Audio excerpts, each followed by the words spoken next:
Hello, hello. Here we are to look at a equinox chart again. So I've started trying to do these every season. The last one would have been the Capricorn solstice. I'm going to try say it in signs, not summer, winter, autumn, spring, because obviously it depends where in the world you live. So the last one was the Capricorn solstice, and the one prior to that was the Libra equinox. And here we are at the next equinox point. So the equinoxes are 6 months apart, and they are where we are having equiday, equinight, and finding this balance. And they always happen when the sun steps into the first degree, the 0 degree point of either the last one, Libra, or this one, Aries. So this Libra Aries axis over here, those are cardinal signs. They are the two cardinal signs that initiate one of the equinox seasons, because cardinal signs initiate the start of a new season. And in their case, it's always going to be, depending where you are, either spring or autumn. The solstice points are easy to remember because we know that at the solstice point, we either have the longest day or the longest night, which can help us to easily go that we're in the depths of the winter or the heights of the summer season. So those are the solstice points, and they are 6 months apart. And it's basically 3 months from equinox to solstice, another 3 months to the next equinox, another 3 months to the next solstice, and so we go around. So these are very powerful in terms of the seasonal wheel of 8, and they are the primary quarters, cross quarters of that. And very much you could think about this, if you know your moon phases, as the one would be the new moon phase, the one would be the first quarter, the one would be the full moon phase, and then the last quarter. So the equinoxes are very much like the quarter moons. This will depend if it's first quarter moon for you, that's when you're in your spring equinox. So that in the southern hemisphere, we're going with this one, the Aries point, we're going into our spring equinox. And in the northern hemisphere, that is going into the autumn equinox. So the spring equinox would represent the first quarter moon phase, if we were trying to understand it around moon phases, and the autumn equinox would be the last quarter moon phase. Just as we would look at the winter solstice, depending on your hemisphere, as being the new moon point, and we would look at the summer solstice as being the full moon point. So if you understand moon cycles and moon phases, then you can very much equate a lot of your understanding of that to this cycle. And if you want to know more about moon phases, I have an Udemy course on that, and the link will be below this video. And for me, the moon is a really, really lovely, easy point. We do full moon and new moon forecasts here with me on this YouTube page, and many, many people do, because they are very easy to work with in the sense that they happen every few weeks. The moon's movements are very quick. So we very quickly, but over time, accumulate an understanding of what it is to live within the cycle and rhythm of the moon. But because the moon's cycle is very much able to give us an understanding of all cycles within different lengths and different energetics, it's a very, very good starting point if you want to become more rhythmical and cyclical and work more with the rhythms of nature. Then starting with the moon is a very, very good access point. Okay, but this is not about the moon. I just got sidetracked because she's one of my great friends. Okay, so this is about the Aries equinox. I'm trying not to say spring. The Aries equinox, okay? And so here you can see the sun is at 0 degrees and 0 minutes of Aries. At that point that the sun steps into the 0 degrees of Aries point, we're in the equinox chart. And if we look at this chart, we can get a little bit of a sort of understanding of what the season that you're moving into, the next 3-month kind of snapshot of what are the themes going on for that season.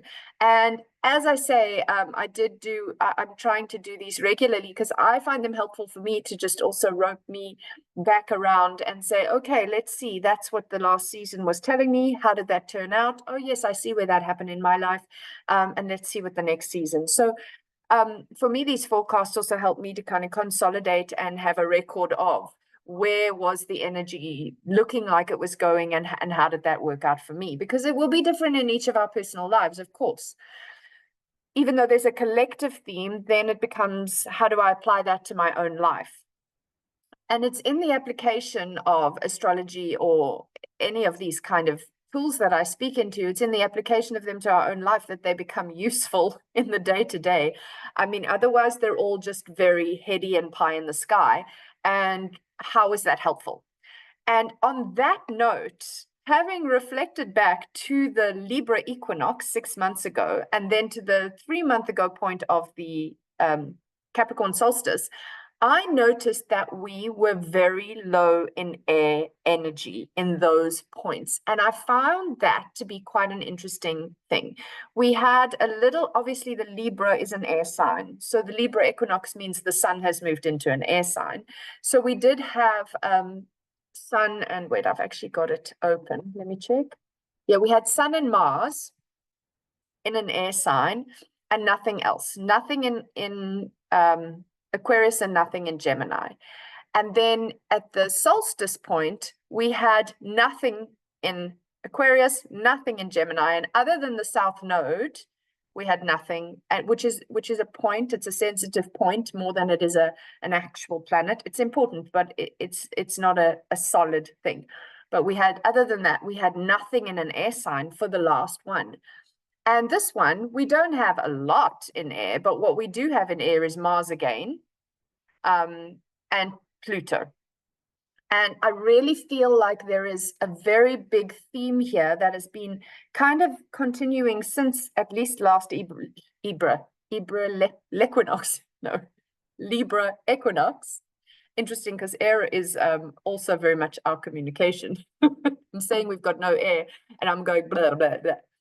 So at least for the last 6 months, I see through those 3 mundane charts that I'm speaking into, Libra equinox, as Capricorn solstice, and this one now, the Aries equinox, that there is this interesting thing for me that what we do have in air now, it's almost as if because air is our connection, air is our intellect, air is the way we think, air is the way we connect to each other, the way we communicate with each other.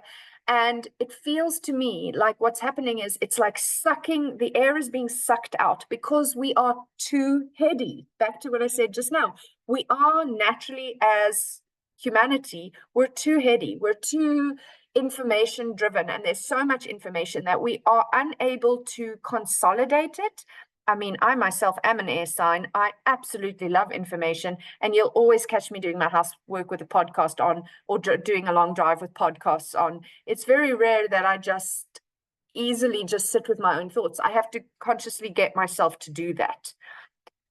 This is what I think we're having to learn to manage, because Pluto moving into Aquarius, which has been a big theme coming since last year, really kicking off intensely in the last month or so, that we'll all be very aware of, especially if you follow any kind of astrology readings and any kind of focusing in on the energetics, even without the astrology as a guide. The transformation in the way we communicate and the speed at which we can access information is going to go to the next level with Pluto and Aquarius. But equally, in order for us to be able to sustain this excessive electrical, it's almost like the nervous system. You can think of Aquarius like the nervous system is like up leveling its ability to send and receive. So that means if we are in an up regulated space, if we're in fight or flight, we're more in fight and flight. If we're down regulated in rest and digest, then hopefully we'll be more in that. But the fact is that there is just more, bigger excess of that Pluto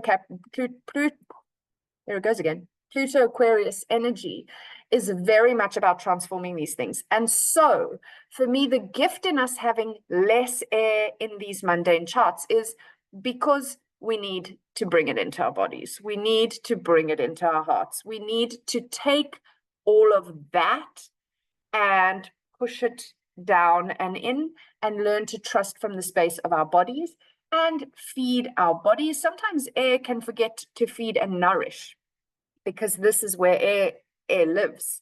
The quick thinking, the new information, the expressing of, the listening to, taking in, giving out from here. Earth is going to bring us more into our body. Water is going to nourish our emotional selves. And fire is going to give us that sort of passion and purpose and drive. So where we are low now in the air, I feel like it's a gift. Plus, the two that we have in air now are Pluto, who's saying, let's transform, and Mars, let's get it done. How do I do it? So for me, it's again, we are in a space of transforming our thinking, transforming how we tell our own stories. And first, we have to almost have some of the old ones sucked out of us. And I kind of have this vision of a vacuum sucking the air out so that we can be selective about what air we put back in, what stories we speak, what stories we listen to. And I think that's a very important theme for us to take forward in a longer space of time. Even it has been coming already and for a longer space of time, but that is something that I did notice that felt really important to do with this particular equinox point. So interestingly, this equinox happens just a few days before we have a Libra lunar eclipse, full moon eclipse, and I'm going to do a reading on that one when I'm done here. So there will be that online for you to look at as well. But it's a few days after, and in that time, Mars, who rules this eclipse because he rules Aries, where he's now in this air sign, so that makes that narrative that I just, even the word narrative, makes that narrative that I just went through even more important, because Mars is saying, how do I do it in a new Aquarian way? And Pluto's saying, yes, Mars, we're transforming. Mars is like, okay, Pluto, how do we do it in an Aquarian way? And he's in Aquarius, and by the full moon, he's moved into Pisces. So we start the season with Mars in this very like focused space, and then a few days later, he's going to end up in this very emotional, uncomfortable, watery space for him. Mars isn't always happy to be in water. He's going to be more comfortable in air, and he's in the last, eking in those last degrees, those penultimate degrees of a sign of very much the most intense of that sign. So you'll see Mars is, they're like bookends, Pluto and Mars, bookending this. And if you have strong Scorpio in your chart, this is the traditional and modern ruler in one sign of the sign of Scorpio. So that will also impact you in a sort of a next level up way. So they're bookending this archetype of Aquarius. We're looking at it from the inception point, the 0 degree point, or in this case, it's at 1 degree, coming closer to 2. But the beginning inception point of a sign, which is an archetype, and the culminating fruit-bearing point, the end of a sign, which is an archetype. And I won't go too far into Aquarius because we've spoken about Aquarius a lot in the last while.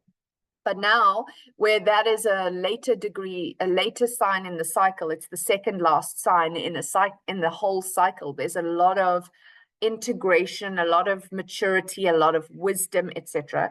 We're now having this equinox point at the very first sign of the zodiac, the baby of the zodiac. This is a new year. This is a new beginning. So an astrological new year is this exact time when the sun steps into 0 degrees of Aries. And he will have just a few days before gone over Pisces, Neptune. And so he'll have been all in this like ideal, dreamy, maybe a little wishy-washy and unboundaried space. And actually, you can almost think of the sun being in the birth canal at that last Pisces point. And you imagine the baby who's in the womb, and everything's just lovely in there. You can hear his mum humming while she makes herself breakfast, and he can feel her rocking him as she does the housework. And then all of a sudden so he's in this dreamy space, and all of a sudden he starts to get squeezed by the contraction, squeezed down into the birth canal. And then it's like, oh, I was having such a nice dream, but now I almost don't know what's coming next. And then Aries is birth, head first, out into the world. And that's that sort of pioneer, that warrior, that deeply energized space. Now, this is also where we're having eclipses, and we are going to be having a total solar eclipse on the 8th of April. That we don't every year get a total eclipse.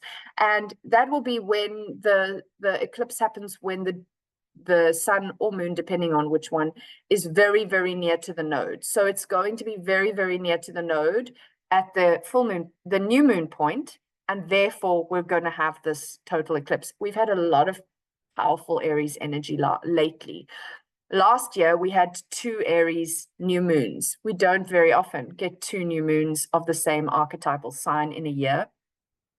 And when we do, it's certainly not going to be every other year we get an Aries one. That's rare. So we had these 2 Aries resets. And the second one was an eclipse.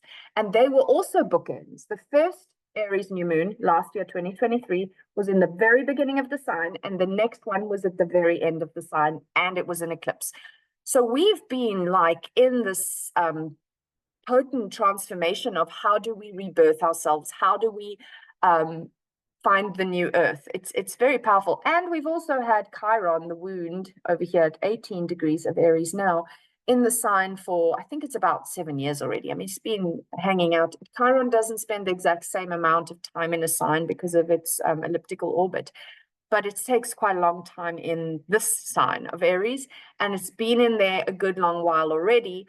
And so we've also been dealing with when I am my full self, because Aries is like, I am born, I am a baby.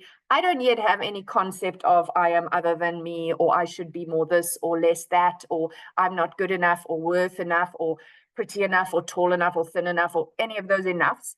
When that baby's born, it just goes, wow, I want food, I want warmth, I want nurturing, I want nourishing, I want all the things because I am me and I am here. That's Aries. Aries is not yet aware that there should be anything other than me. I am here. If you have strong Aries, there is a lot of that naturally in you. Now, if that is where the wound is traveling, we have been getting this, again, this excavation of when I just say, I am me, here I am, do you love me? Or actually, not even do you love me? Love me. I'm lovable, kind of like just, it's not even a it just, you must love me. And we get that reflected back that we're not worthy, or we're not good enough, or there's something wrong with us, or we're too this or not enough that. That's a really big trauma and wounding at a real young age. If we just think about Aries being the baby, so this isn't really your particular age, but it's going to the part of yourself that is wounded young, or is always, and it's eternally young in you, that part. And that's been really getting this, probably this mirroring and modeling in your life for already a while.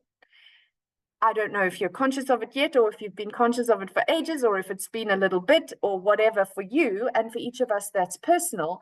But there is this, well, if I express myself in my fullness, in my truth, and I am, if it's mirrored back to me that that is too much or not enough, I'm unworthy.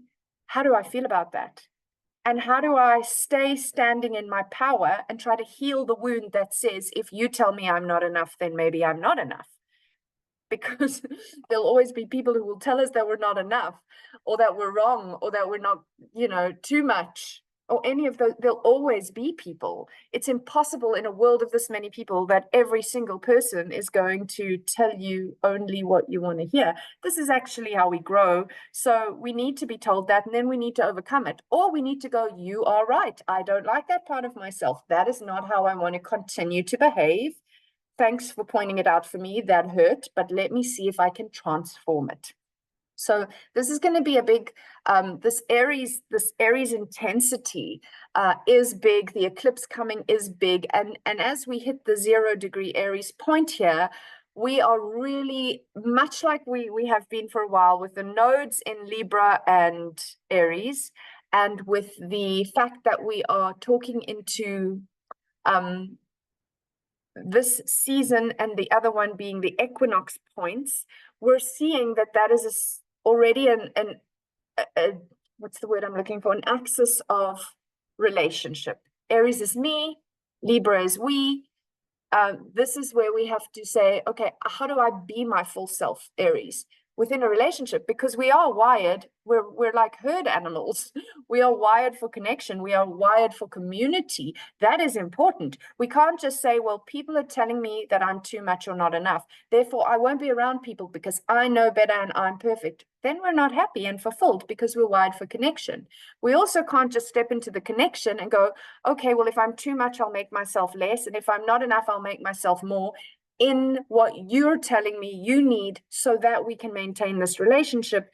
But then I'm not happy because I'm not being me within the relationship. So this is a huge thing. It's been ongoing for a while, and it's continuing.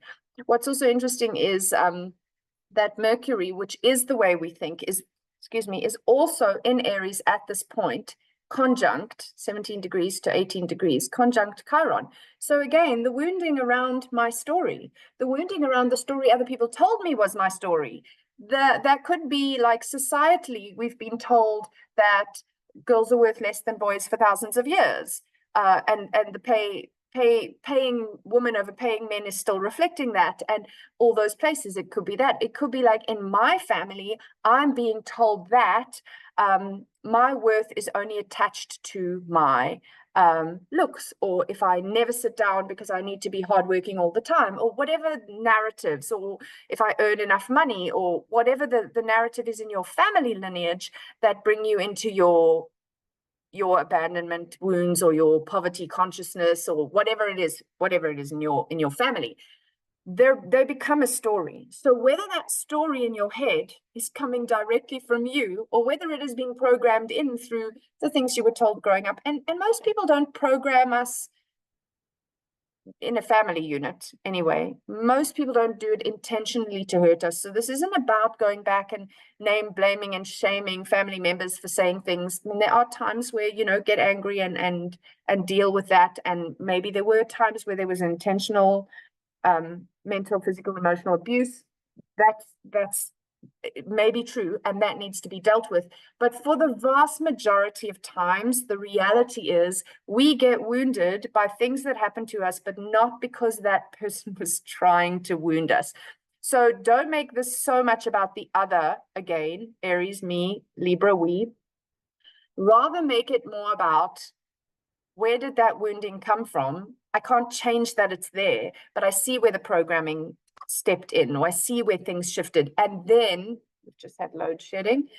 And then you can start to work from it from there. There's no point like cursing your mother or your father and just saying, well, now I'm stuck in this paradigm, because they may have done something that wasn't great, but they probably didn't intend to. And even if they did, you cannot change what was. So you've got to now reparent yourself, let's say, or remother yourself, refather yourself, wherever the wounding came from. Reprogram yourself, because maybe your parents were just as programmed by their parents and their parents before them and their parents before them. It goes back. So this is not to name, blame, and shame, but noticing, where are my stories coming from? Because I am living my stories. I am speaking my stories. Where do they come from? Are they even mine? Do I even believe them? Or did I just get told this over and over, and then suddenly it just became part of my belief system? This is what we're unpacking. It hurts. The wound is right there. It hurts to unpack this stuff, because sometimes you turn around and go, wow, I've been in a toxic relationship for longer than I even realized. I allowed myself to believe that was true based on my conditioning, or whatever the case may be. And this is where it is very uncomfortable. So this Aries stuff, we are pioneering a new way of thinking. We are pioneering a new way of dealing with our trauma. We are pioneering a new earth. One human, me, one me at a time. You do you, I do me. We each have to start from that space. And if I am fully doing me and you are fully doing you, we're going to have a really open and honest relationship, where sometimes we don't like what the other one has to say, but we're open and honest enough to be able to take that constructive criticism, ask ourselves, is that true of me? And if you don't believe it is, you can go, well, maybe that person is projecting because they're going through something. And maybe it is true. And you decide, I want to unpack that further. This is how we get more authentic. The other thing is, we currently have the moon in Leo, moving around to that eclipse in Libra. And so Moon early degrees of Leo is making a very happy trine to the Sun. So this is a support of the yin yang. That's another aspect of our relationship. You know, the support of grandmother moon and grandfather sun. They're like, yes, let us find our passion and purpose around these things. Let us become fiercely ourselves, authentically, loudly, too muchly ourselves. I know I'm making up words, but I'm a Gemini. Let's just be the too much person. If you've been told you're too emotional, go there. If you've been told you're too dominant, go there, whatever it is. And then if you choose, okay, look, I'm a bossy person, but actually I need to know when I need to step back. Just do you to the biggest, boldest way you can. And I feel like this is a really positive season for us to step into this. In the meantime, we're also developing emotional mastery with Saturn in Pisces. And as I said earlier, I mean, the other dynamic of relationship is Mars and Venus, the ultimate expression of Mars masculinity and Venus femininity, not gender, energetics. And here we have Venus very, very happy in Pisces, coming up to Saturn. That's a little less comfortable because now she's got to, in Pisces, Venus can be super creative and fluid. Think of that beautiful, I think it's Botticelli, Venus being born from the ocean, from the sea foam. I'm not naming the painting correctly, but I'm sure you all have an image of it in your mind. She loves it there, but she's very fluid and organic in the water. And Saturn is trying to constrict. I used the example the other day. I don't know if it was on a forecast, but it really came through and it just really made sense to me of Saturn is trying to make like a coral castle under the ocean because he's struggling with this continuous movement of tides and shifting of water levels. And it's just overwhelming for Saturn because Saturn wants a structure. Venus is like, ooh, you know, I'm liking the flow of the moon and the ocean, and let me do this thing. And then Saturn's like, get in your castle. So there is that dynamic, but maybe what that can show us is the difference between getting into, think of Pisces as being quite emotional and psychic and intuitive, getting into emotional, psychic, intuitive flow, Venus in Pisces, versus developing mastery over it. Because if I'm very psychic and I don't know how to take all these messages and translate them through my body, my voice, what good are they? How can they help? I need to learn certain structures and routines that help me to also know, are these my emotions, or am I picking these emotions up from the person I'm talking to? So these are the kind of places it might be a little bit more constricting for Venus than she would like, but at the same time, it's a beautiful development of mastery over those watery ocean realms that we will also be looking at through this season. So find the fire, find the passion, do you, but then also how do I hone the unknown? Because Pisces is very much that sort of unknown depths of self. How do I find structure and flow there and bring value to things we can't see? The energetics of things, which is becoming much more commonplace for us to understand energetics now in a lot of spaces.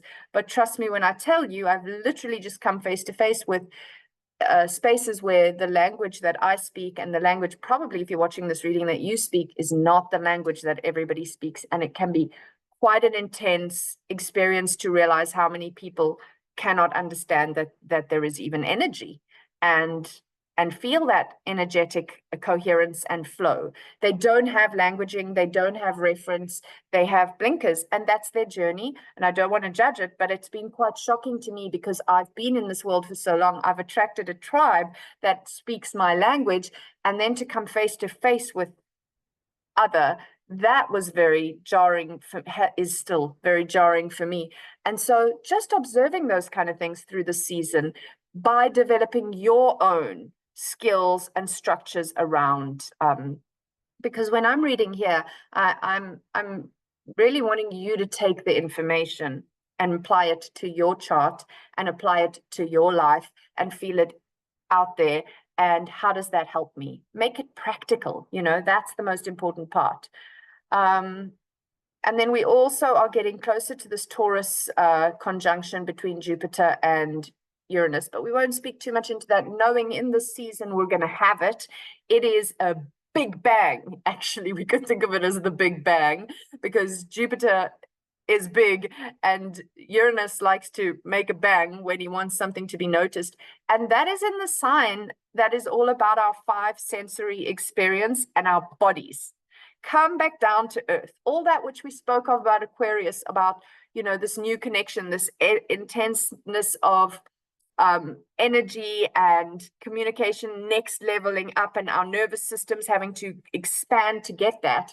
One of the ways that we need to counterbalance that, otherwise it's too much, is to down regulate, is to get into our bodies, is to feed ourselves. I'm coming full circle. Nourishing foods, come back down to earth, live within the cycles and rhythms of Mother Earth, so she can hold us while there is this exceptionally intense expansion happening, while there is energetic stuff pouring down on those of us who are sensitive. I mean, we will be feeling it. You might be having things like feeling nausea, dizziness, constantly getting sick. Maybe it's headaches or migraines. Maybe it's deep muscle pains and aches.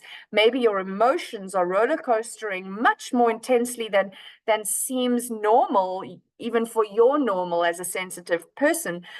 So if you're experiencing any of these like big, expanded, intense physical, think of also, I mean, I'm getting a lot of physical symptoms, more than normal, and I'm very sensitive, a lot more than normal and different to normal. That's always a thing for me. Oh, I know my normal. This is not my normal. How do I know my normal? Years and years of following cycles, journaling, using all the tools that I teach to get to know me, so I know when something's changing. I can feel it because I know myself well enough, and then I can make sense. Oh, now I start to understand. Now I start to integrate. Now I start to drop back into my body.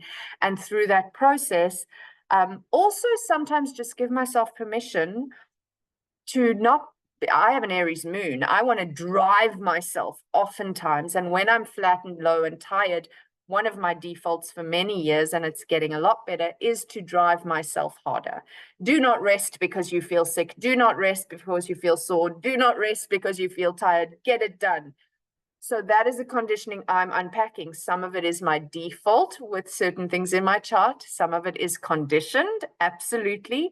The more I learn to understand that about myself, when I then see the astrology and I go, oh, well, that explains it. It's a permission slip for me to not drive myself and push myself, to say, hey, you may not be able to see what is downloading into your system right now.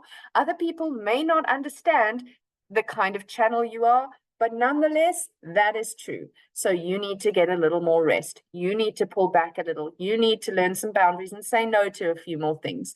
These are the kind of ways you bring it into your practical everyday life. And those are obviously just some personal ones to me. You've got to figure out you do you. Then you'll know, then you'll begin to suss it out, and it's a process. So I hope this has been helpful. As I'm a channel, I oftentimes don't know exactly where we're going to go until we go. And so, yes, that's where we went for the for the Aries equinox, and I will trust that it'll find the exact right people. If you find these readings out of context, like maybe you find it 6 months from now at the next equinox point, it's still got something in it for you. That is the magic of energetics. It'll find you when you need it. You will find it when you need it. So just trust that if something pops into your feed, it's there for a reason. I often find little nuggets of things I never would have expected by sort of trusting in the flow of that.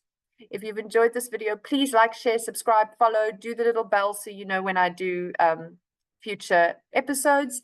And yeah, it will be lovely to work with you. If you feel called to work with me, my link is below as well. Thank you so much for watching.